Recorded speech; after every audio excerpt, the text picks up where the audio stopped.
Hello and welcome to another episode of Weekly Comic Reviews. Unfortunately, I've been slacking slightly a bit, mostly because there was an anime convention at my home city, which is basically I actually had a panel there and was trying to get prepared because it was my first one. A few people showed up, so yay! Something actually know. And I'm going to review comics that actually came out last week, but I will post up a new video this week as well.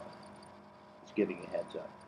Also, I actually made a little uh, mock trailer on a on a little mini series I thought could have done a lot better.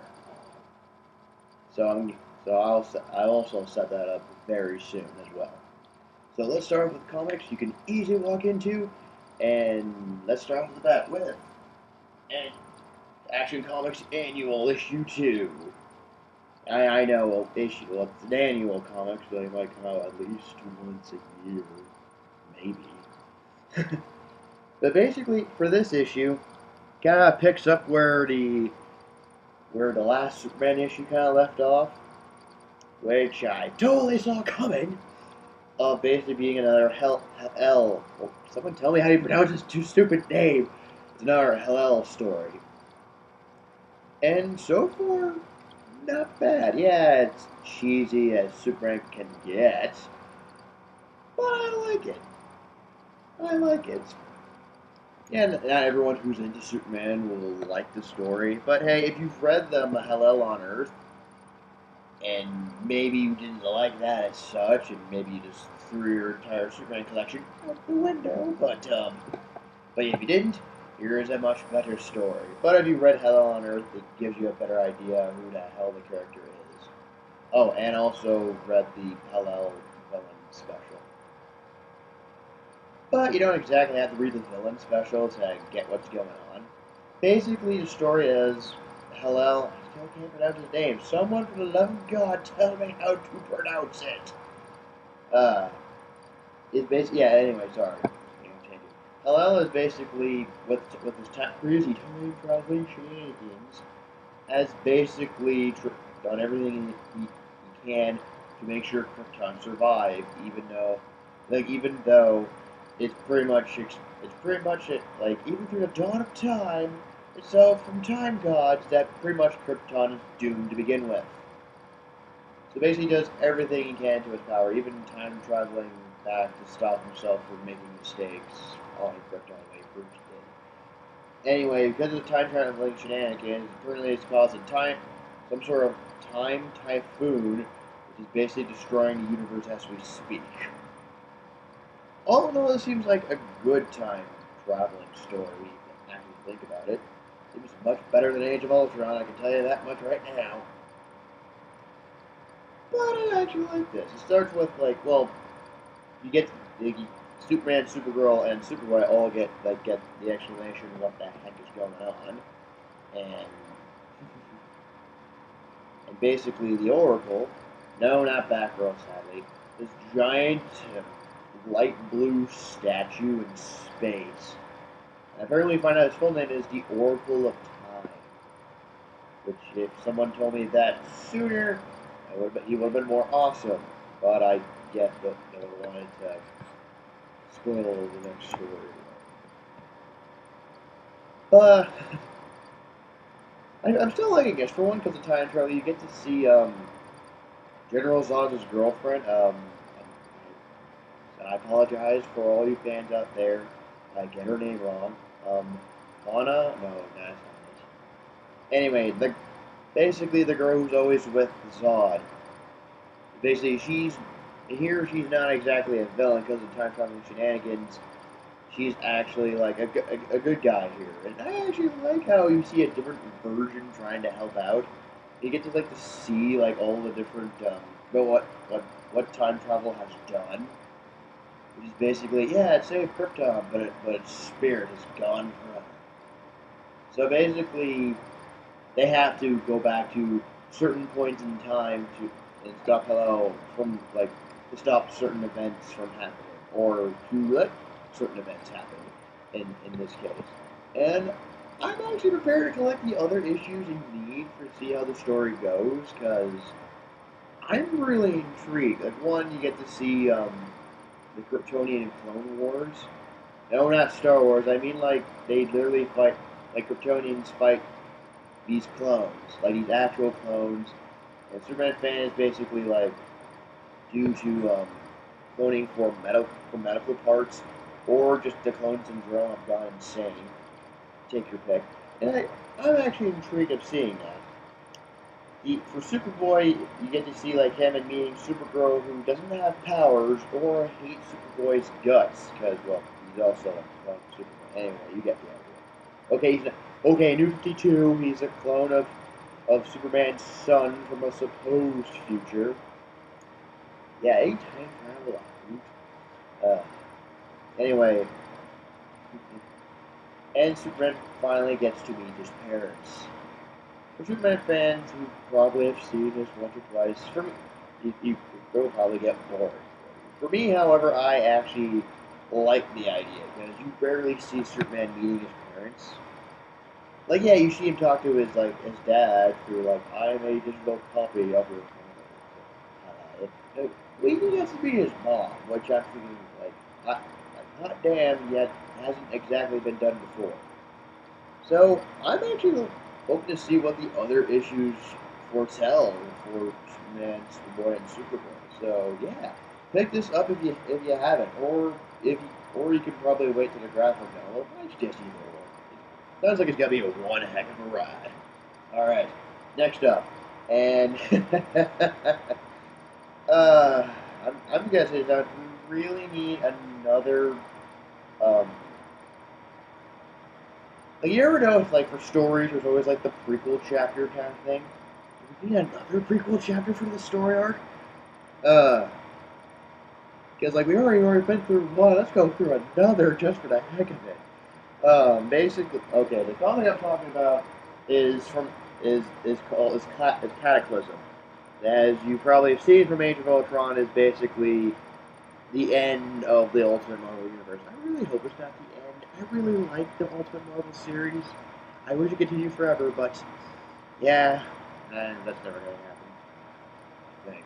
Anyway, basically, if you haven't been paying attention, there was a mini-series called The Hunger, which is basically showing Galactus entering the Ultimate Marvel Universe, and the heroes in space are trying, heroes who aren't living on Earth are trying to stop him.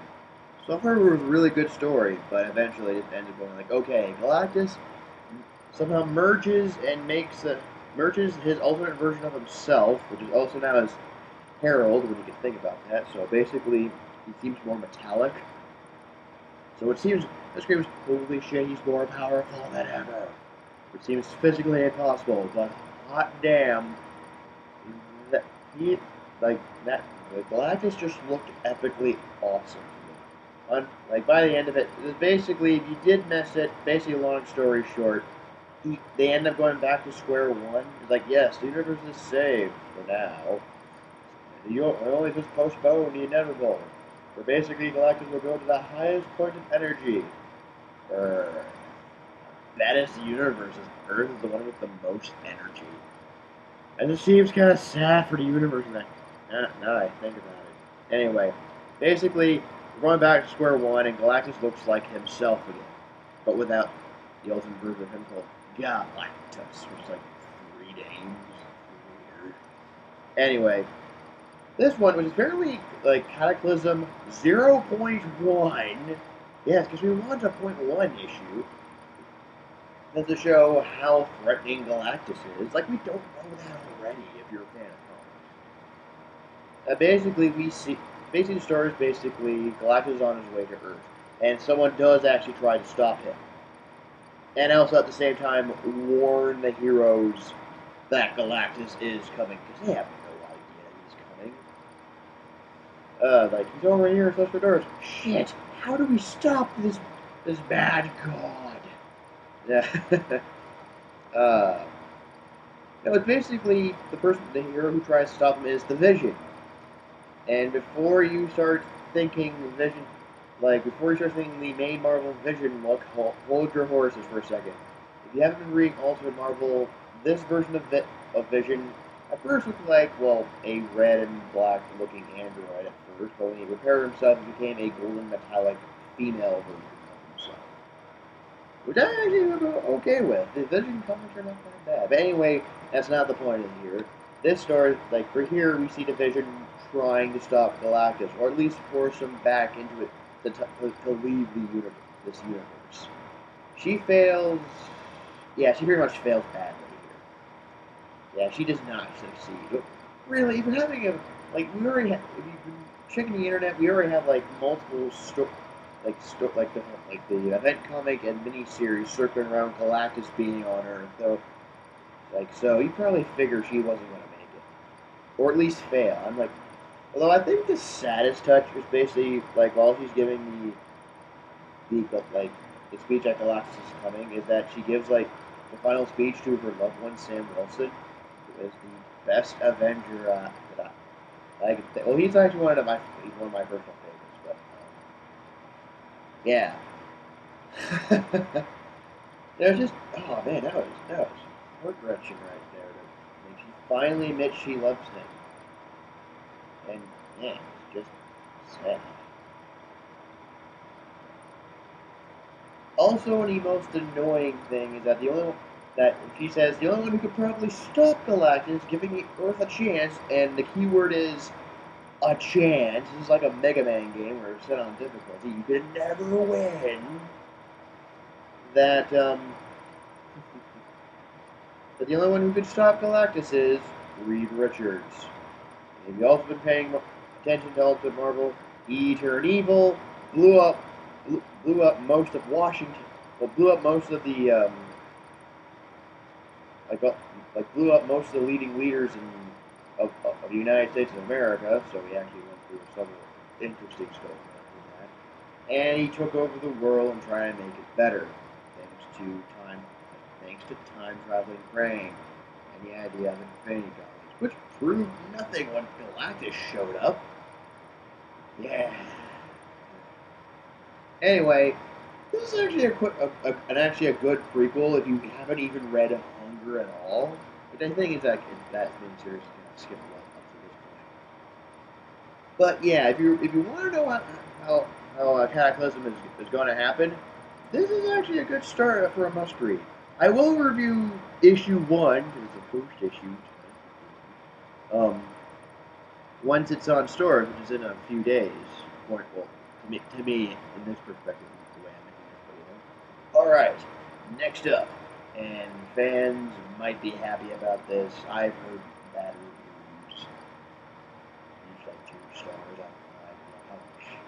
I didn't find it that bad. Like an average, like a 7.4 out of 10 movie, you know? Like, it's not that bad.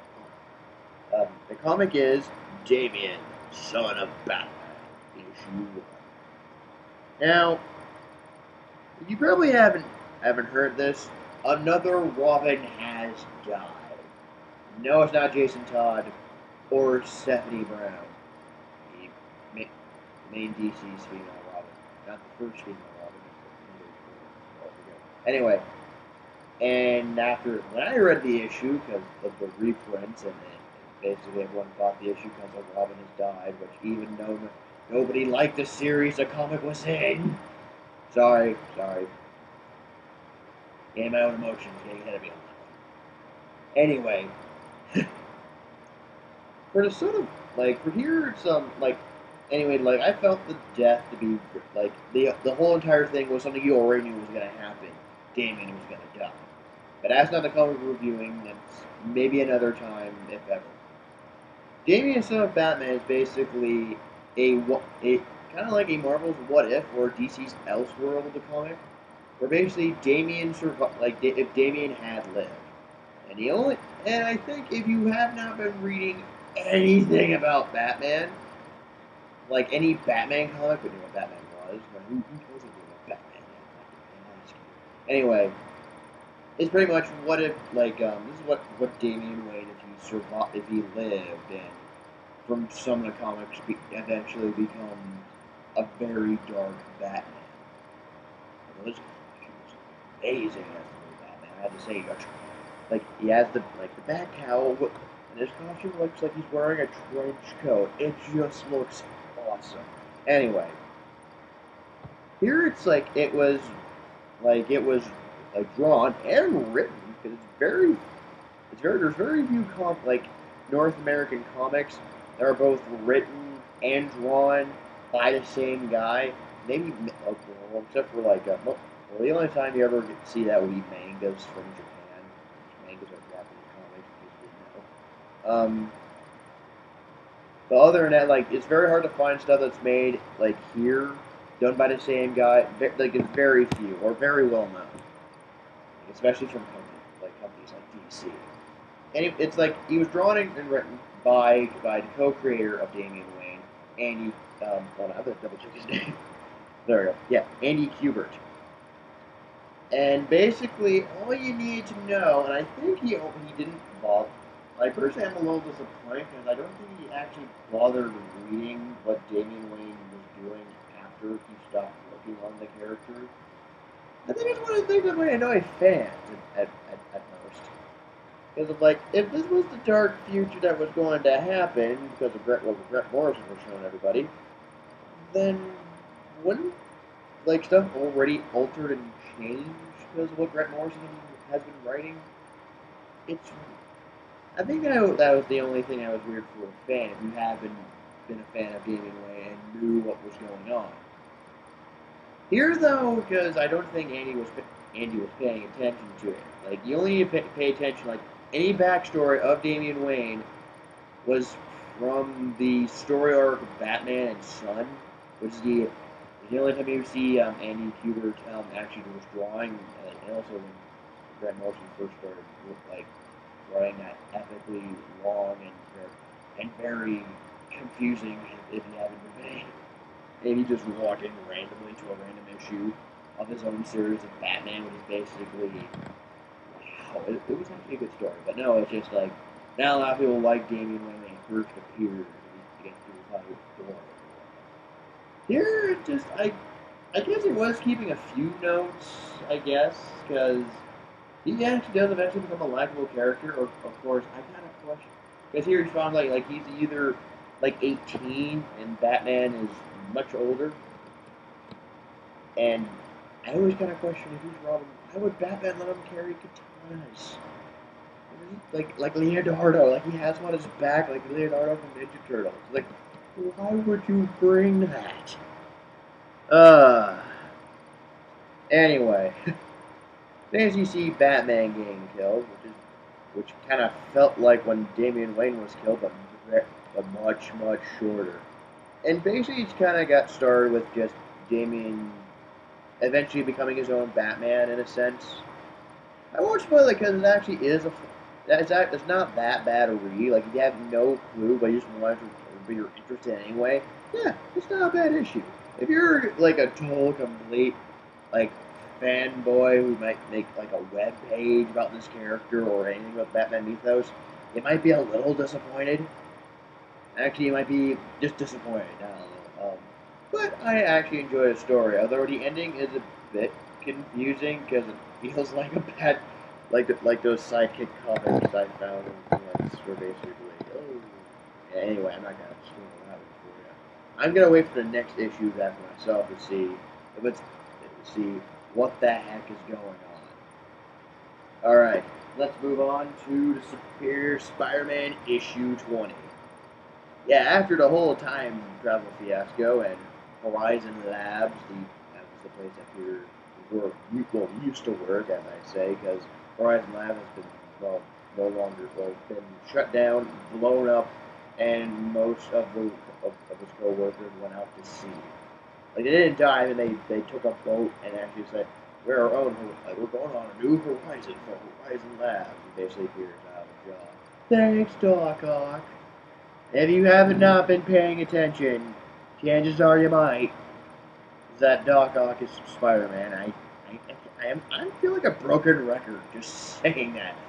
Every time I mention Superior Spider-Man, just figuring some random person just end up picking up and had no clue what happened to Spidey. Anyway, yeah, Doc Ock's in Spider-Man's body, and this is actually not a bad comic, because for those of you who do know this, who do know Doc Ock and Spider-Man, you all probably have been waiting when Doc Ock finally slips and people start noticing something's amiss. 20 issues, finally people start noticing something's amiss. uh, like some of your friends who were cops actually now have legit evidence to say, yeah, something. This is not Peter Parker. He's able to use Doc Ock's secret accounts and maybe bring it to the Avengers. And also, like, because Doc Ock's in Peter's body and he's not a doctor trying to get his doctorate. Oh man, sucks when some of Doc Ock's old friends back before we went nuts. Um, actually notice his Doc Ock's work, and they might expel him for, well, taking other people's work, which you should never do. Never.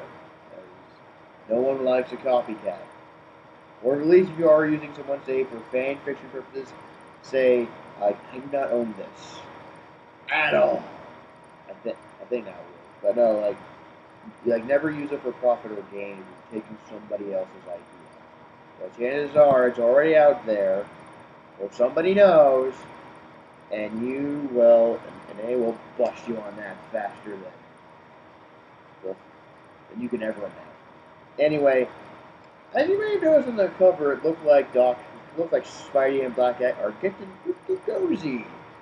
And since it's Doc Ock in Peter's body, most of you might think, oh God, it's gotta be rape, isn't it? Nope, not rape. Not rape at all.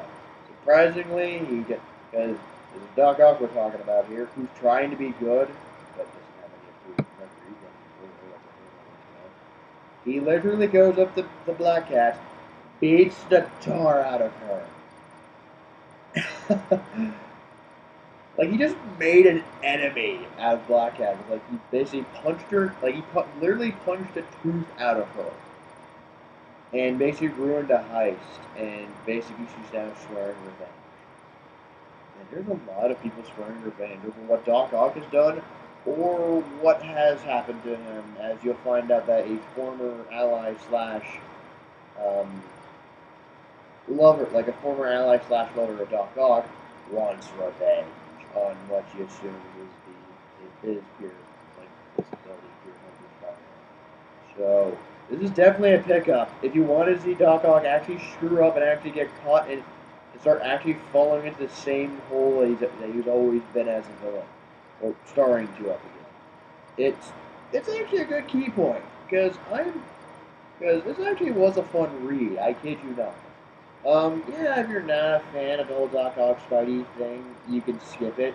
But if you finally want to see him actually screw up, and people are actually starting to see something's amiss, yeah, Superior Spider-Man issue 20 is a must-read if you're interested. If not, yeah, it's pretty much, you can figure from after hearing what Marvel announced that in December Peter Parker's coming back to life. Thank you, Dev, for leaving that revolving door out for us. Alright, let's go to the last comic. And personally for me, and I don't know about all of you, personally for me, because I did like the series, because I was a huge fan of, well, I'm gonna say it, Ninja Turtles. Yes, Cowabunga dude.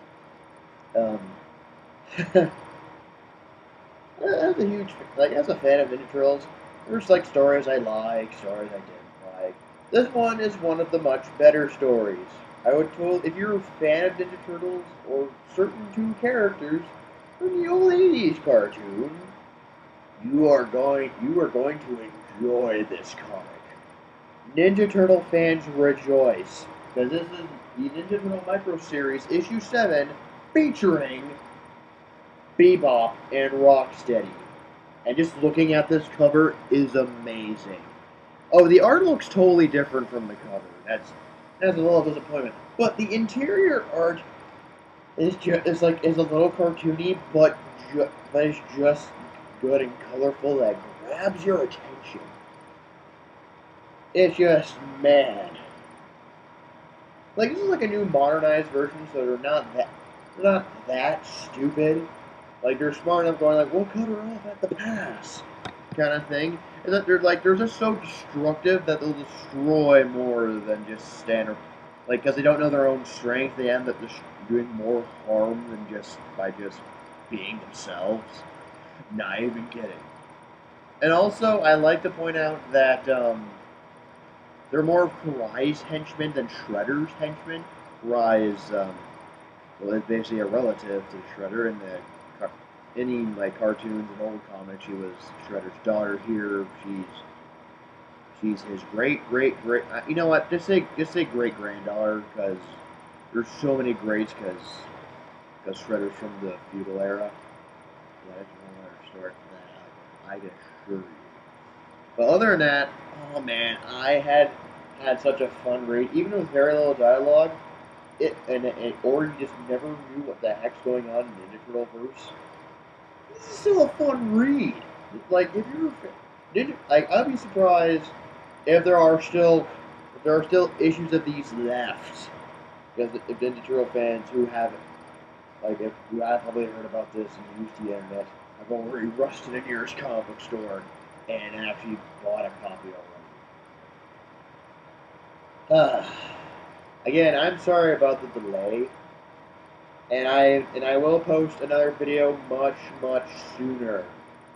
Probably before the end of this week.